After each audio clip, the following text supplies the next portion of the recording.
Nous allons ensemble enfin débunker la fraude de la mairie de Paris, cette fraude à l'échelle d'une ville, la plus belle ville du monde qui hélas a été saccagée et physiquement et économiquement par une certaine Anne Hidalgo, vous le savez, et pourtant cela n'est que la surface de l'iceberg parce que la mairie de Paris, c'est également 55 000 titularisés, 55 000 personnes qui travaillent à la mairie, ce qui est plus que n'importe quelle ville en Europe. Bref, Paris et donc a fortiori la France est une fois de plus championne du monde en titre de la fonction publique et championne du monde en titre de la ponction de vos impôts. Et il est donc grand temps, les amis, de faire une petite audit de vos taxes sur la mairie de Paris. Accrochez-vous car c'est encore plus grave et encore plus insidieux que vous ne le pensiez. Et comme porte d'entrée, on va écouter Sarah Knafo sur RTL qui nous rappelle ces chiffres absolument scandaleux sur ce monde administratif. Qu'est-ce qu'elle nous dit? Comment est-ce qu'elle nous le dit? Après, on voit les chiffres et on voit ça ensemble tout de suite. Se faire 10 milliards d'économies sur 10 ans. Comment? Premièrement, en divisant les effectifs de la ville de Paris par deux. Monsieur Langlais doit savoir aussi bien que moi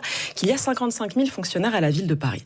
C'est-à-dire plus de 2 fois plus que tout le personnel de toutes les préfectures de France. C'est indéfendable. Il faut diviser par deux les effectifs de la mairie. Moins de fonctionnaires, c'est moins de services, non? Absolument pas. D'abord, vous allez privatiser. Donc là, voilà, en 20 secondes, le chroniqueur a tenu 20 secondes juste avant. Effectivement, c'est plus en cumulé que toutes les préfectures de France, même si je crois qu'au dernier rapport, les préfectures, c'était tout de même légèrement supérieur. Mais bon, voilà, c'est au coude à coude. La ville de Paris est au coude à coude avec l'ensemble des préfectures de la France et comme on l'a dit, avec même l'Assemblée au niveau européen, ce qui est absolument, comme l'a dit Sarah Knafo, indéfendable. Et ensuite, écoutez bien ce que dit le chroniqueur. Toutes les préfectures de France, c'est indéfendable. Il faut diviser par deux les effectifs de la mairie. Moins de fonctionnaires, c'est moins de services, non? Voilà, alors avant que Sarah Knafo ne réponse, c'est ça le problème en France, le problème principal. Voilà, on a touché du doigt. Non, le problème, c'est pas Mamadou, le garagiste arabe. Le problème, c'est pas les gilets jaunes. Le problème, c'est pas ces enfoirés d'agriculteurs qui posent des patates dans les rues. Non, le problème, c'est la mentalité. Parce que la mentalité des Français, voilà, évidemment, ils ont eu le cerveau lavé, mais la mentalité des Français font qu'ils vont voter une fois de plus pour la gauche. Et que vous dit la gauche économique? Eh ben, la gauche économique, enfin bon, après, ils sont tous de gauche, il n'y a pas un seul parti de droite en France, mais ils vous disent tous, oui, il faut augmenter les taxes, il ne faut surtout pas s'occuper de baisser la dépense publique, parce que surtout, si on taille dans le gras, si on taille dans le service public, et si on fout à la porte des agents, eh bien ça veut dire moins de services, ce qui est complètement stupide. C'est exactement comme si vous aviez un athlète 250 kilos, vous êtes son coach, et vous lui dites, bon, écoute, il va falloir faire un régime pour être performant pour la prochaine compétition, et lui de vous rétorquer, oui, mais si je perds du poids, je vais être moins performant. C'est complètement absurde et ubuesque ce que doit perdre cet athlète. Et évidemment, l'État français, c'est de la masse graisseuse, de la masse qui ne sert à rien à part aromatiser l'individu, si vous voyez ce que je veux dire. Fonctionnaire, c'est moins de le rendre féminin, tout comme celui qui nous dirige. Non? Absolument pas. D'abord, vous allez privatiser le service. D'ailleurs, vous allez privatiser le service de la collecte des ordures ménagères. C'est ce que Jacques Chirac a fait pour la moitié des arrondissements de Paris. Oui. Il faut faire l'autre moitié. C'est déjà 6 000 postes des gens que vous ne mettez absolument pas au chômage. Vous demandez au privé qui va reprendre le contrat de prestation de les reprendre. Absolument. La Chambre régionale des comptes nous dit que c'est 30% moins cher quand c'est fait par le privé que lorsque c'est fait par le public.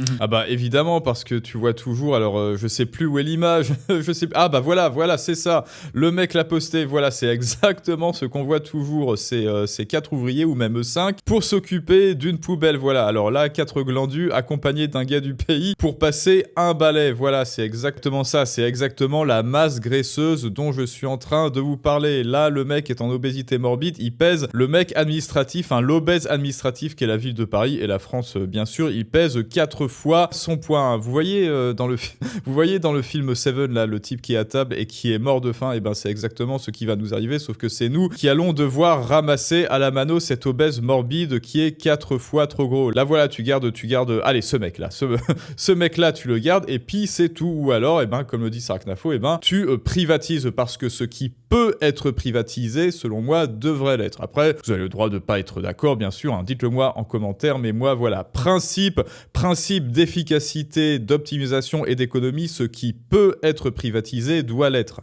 Ensuite, vous avez des départs naturels de la mairie. Vous avez environ 5 000 personnes qui quittent leur poste. Ces gens-là, pour la moitié, vous ne les remplacez pas. Ça, c'est du Sarkozy de 2007, ça. Non remplacement d'un fonctionnaire sur deux. Je vais un peu plus loin que du Sarkozy 2007, parce que je dis que la mairie aura des priorités. Donc, typiquement, les professionnels de la petite enfance, la police municipale et la propreté. Et sur les autres postes, je considère que 55 000, c'est beaucoup trop. Je pense que nos concitoyens qui nous écoutent se disent que c'est quand même aberrant que la ville de Paris ait autant de fonctionnaires, plus que chez Airbus, plus qu'à la Commission européenne, c'est colossal. Plus qu'à la Commission européenne, et c'est effectivement colossal. Bon, moi je dis assemblée, commission, bref, vous m'avez compris. Et pourtant, comme je vous le dis, ça n'est que la surface. Ça n'est que la surface de l'iceberg. Et bien parce que maintenant, on va parler de chiffres. Et oui, on va parler de chiffres. Et alors là, accrochez-vous les amis, et accroche-toi Sarah-Knafo, même si je pense qu'elle le sait déjà que 55 000 titularisés à la mairie. Alors pour moi, c'est pas 4 fois trop, c'est juste 10 fois trop. 10 fois trop, voire plus, comme nous le montre cette image. Et ça, et ben voilà, on le voit absolument tout le temps. Et donc, afuera. Mais maintenant, les chiffres. Quand on s'attarde sur les chiffres, où va l'argent, les amis? Et donc là, accrochez-vous, parce que je vous rappelle que c'est vous qui payez le budget de fonctionnement de Paris est colossal. Plus de 10 milliards d'euros. 10 milliards d'euros pour faire fonctionner Paris et surtout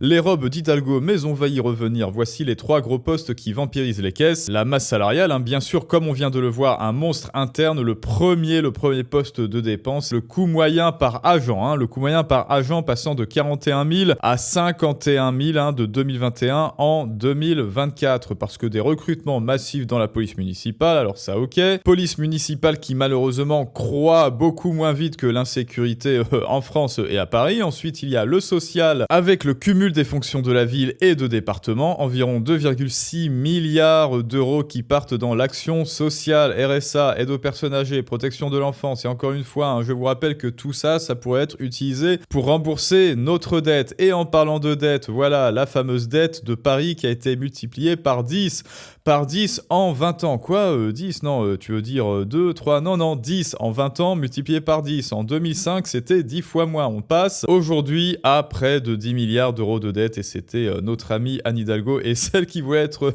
première ministre, si vous vous rappelez, qui a commis ce massacre. Et donc, on est loin de la gestion de notre portefeuille de Giraud, bon père de famille, SP500, n'est-ce pas? Ensuite, autre poste de dépense, c'est Anne Hidalgo elle-même. Là, vous voyez les 55 000 fonctionnaires, bien, il y en a une pour les gouverner tous qui dépense beaucoup plus que tous les autres et même beaucoup plus que tous les autres en cumulé. Il s'agit, de la non moins célèbre mère de Anne Hidalgo. Et d'ailleurs, ça a fait du bruit. Rappelez-vous, il y a quelques mois, il y avait Transparence Citoyenne, qui avait publié toutes les factures et tous les tickets de caisse. Je vais même vous mettre l'URL en description, si vous voulez, si vous voulez décortiquer, en détail les dépenses de Anne Hidalgo. Tiens, d'ailleurs, là, elle a fait une petite dépense à 15h45. Et toi, Nicolas, tu étais où à 15h45? Quoi? Tu étais en train de bosser? Quoi? Tu as été en train d'apporter de la valeur pour pouvoir payer Anne Hidalgo ses chaussures, je sais pas quoi, de luxe à apostrophe. Elle, pendant ce temps-là, pendant que tu travailles, Anne Hidalgo, elle s'achète des chemises déco enlacées à 180 €, chemises déco encore 180, 120, pantalon à 156 balles et robe imprimée cachemire indien à 400 balles. Voilà, c'est ça. Si vous vous demandiez jusqu'à présent où allait l'argent,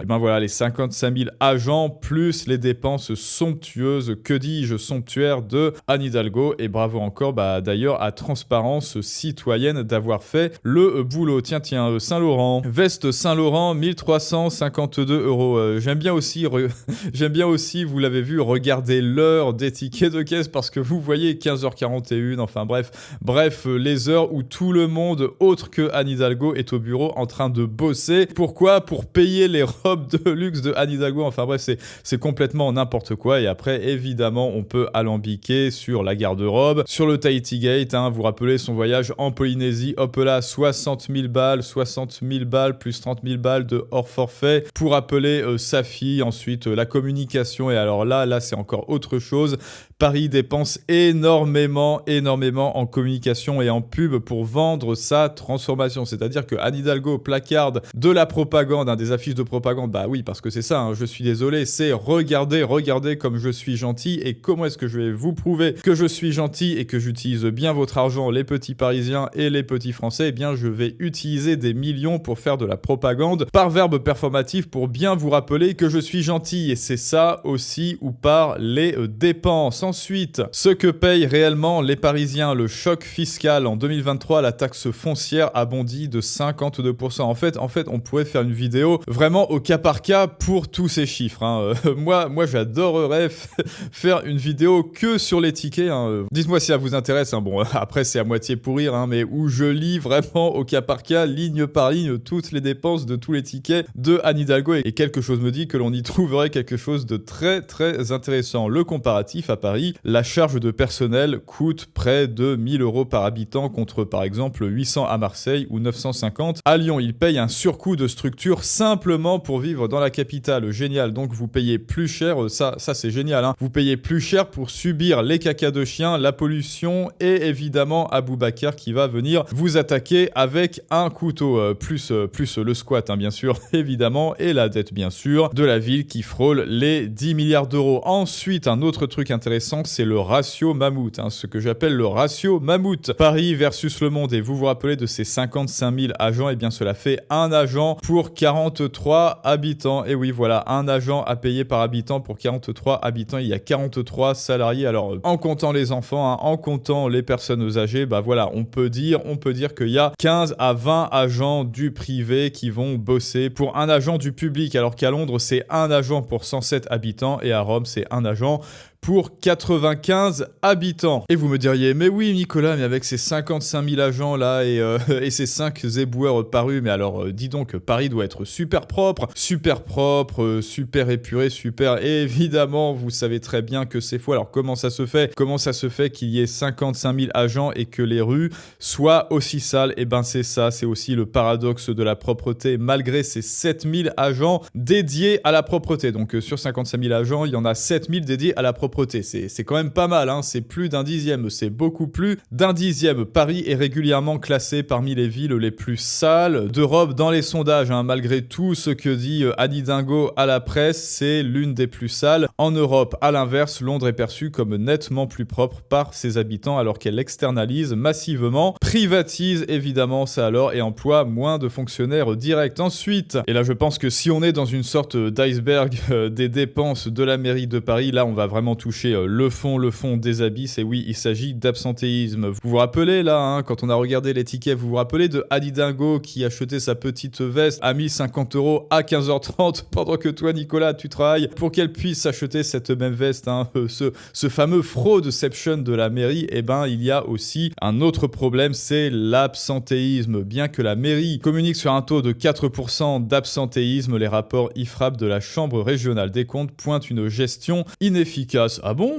Des temps de travail entre les jours de congé extra-légaux et les récupérations. Voilà, vous voulez une bonne cachette, et bien faites fonctionnaire à Paris. Le temps de travail effectif à Paris est historiquement inférieur à la durée légale de 1607 heures, mais évidemment, comme c'est Anne Hidalgo et ses sbires, tout est permis. Et maintenant, et pour terminer sur la dernière petite sucrerie de cette fraude à l'échelle d'une ville, on peut parler de tous les projets complètement gauchistes, communistes, farfelus, ridicules qu'a mis en place Anne Hidalgo seulement pour son bon vouloir, comme la forêt urbaine à prix d'or, le Bosquet de luxe. Avec son projet d'installer une forêt sur le parvis de l'hôtel de ville, la réalité, 90 arbres plantés dans des bacs parce que évidemment on ne peut pas creuser au-dessus d'un parking. Le coût total de 6 millions d'euros. C'est-à-dire concrètement presque 67 000 € par arbre. Où est passé l'argent, Anne?